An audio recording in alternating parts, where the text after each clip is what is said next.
Masayang araw mga ka-PL. Parang natatakot na yata si Bongbong Marcos mga kababayan. Sa pinakamalaking rally na mangyayari po sa EDSA Shrine ngayong September 21. Malayo pa po ang September 21. 14 pa lamang po ngayon, Mr. President. Bakit parang nanginginig na ang tuhod mo? Natatakot ka na ba? Para saan itong mga sangkaterbang sundalo na i-deploy ninyo sa Metro Manila? Mga kababayan, kagabi pa po hanggang ngayong umaga, naispatan po o namataan itong sangkaterbang mga sundalo na dumagsa o dumating sa Metro Manila. Ayon sa isang video, ito panunorin po natin, galing pa daw ito ng North, mga kababayan, pinadala dito sa Metro Manila, i-deploy. Napakarami na ng pulis, libo-libo na pulis meron sa Metro Manila. Hindi pa nakontento si Bangag. Nagpadala pa ng sangkaterbang sundalo. Para saan ba ito, Mr. President?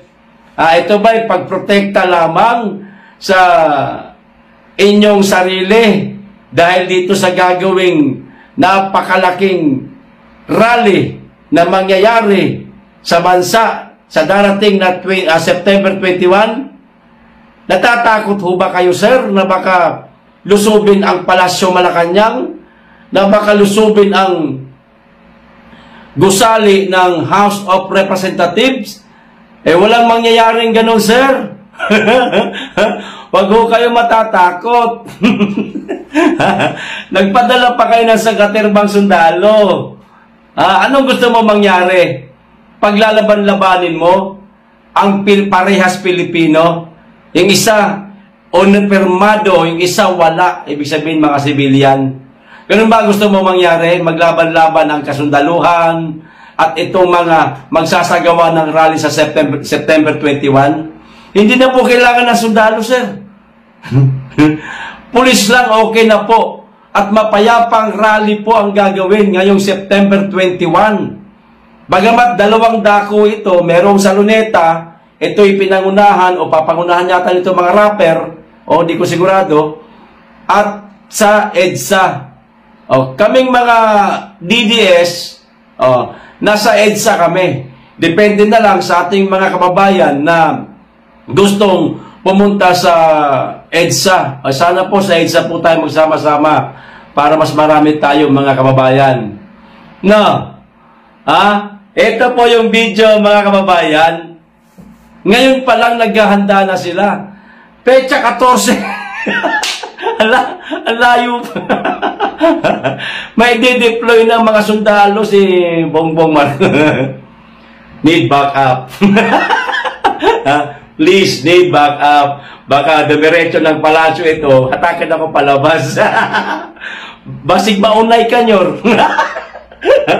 Kung baga sa Tagalog pa ba, mga kababayan, baka mag-boomerang. Baka bumalik sa'yo. Ayan, mag-boomerang.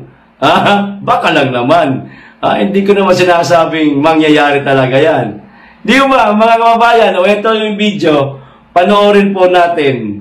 Grabe, natatakot na. Yan na,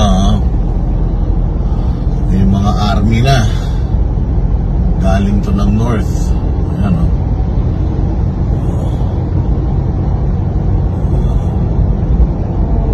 napakahaba nitong convoy na to, mga 10 bus yan. Ano kaya ang binabalak at lumapag yung mga army sa north papunta dito sa Metro Manila? Abangan.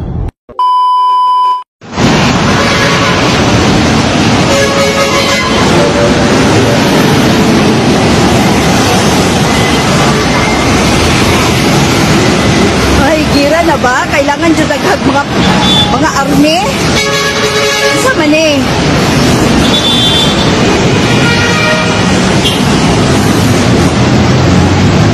Tanawa ko do daghan kay mga army. Unsa ba? Na puno sila oh.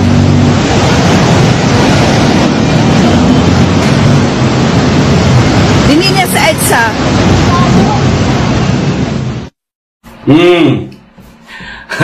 Yung umaga nakuha mga kababayan sa EDSA daw yun. Doon napispatan po yung mga sangkaterbang kasundaluan. Yung po ilang 6 ba yung dumaan na yun mga kababayan. At yung gabi naman na video, madilim eh. No? Galing yung kay Boss Dada, kaibigan natin. Kung daw nagkakamali, sa superhighway, hindi na natin alam kung saan banda. Saan niya banda na videohan. Nyor! Nanginginig na ang tumbong mo, Nyor?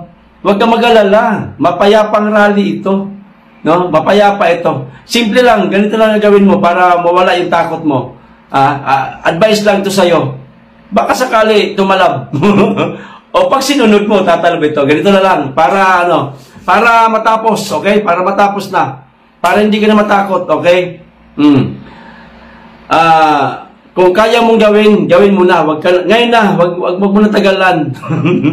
O pababain mo yung yung pinsan mo sa pagka-speaker. Alisin mo 'yan.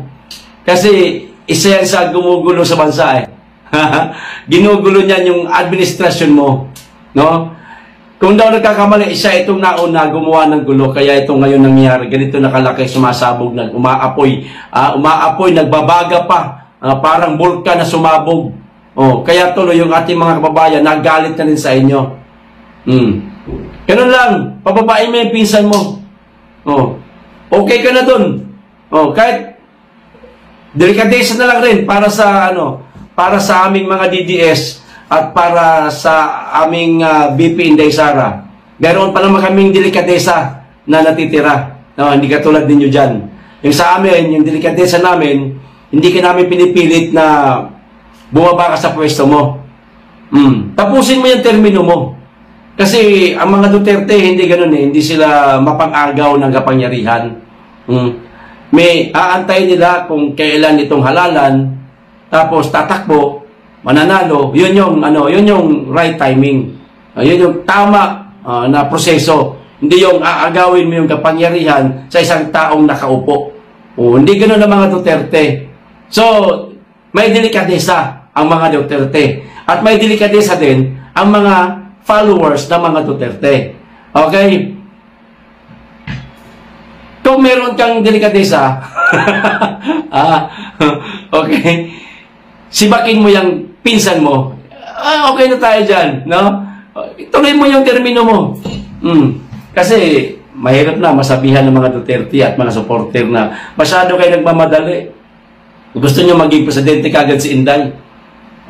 Ginagawa nyo talaga ng paraan para mapatalsik ang presidente. Walang ganon. Hindi papatalsikin. Pababain mo yung pinsan mo, kasuhan mo yan. At lahat ng mga sangkot sa korupsyon. At higit sa lahat, sana pumayag din kayo na ipakita ninyo sa taong bayan ang inyong salin.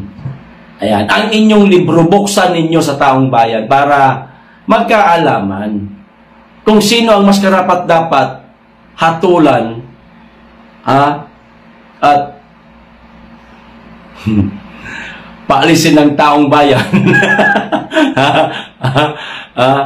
Kung sino itong mas korap, no? O ito kung sino yung totoong korap. Yan, mali yung una. Una ko sinabi. Yung totoo talaga. Hindi kasi yung kay BP Inday Sara, lang yan eh. Paratang lang nila yan, mga kababayan eh. Wala sila, hindi nila kayang patunayan eh. Kaya nga yung impeachment na udlot, hindi natuloy. Kasi nga, paratang lang ng lahat yan. Paano yung mga nagpaparatang?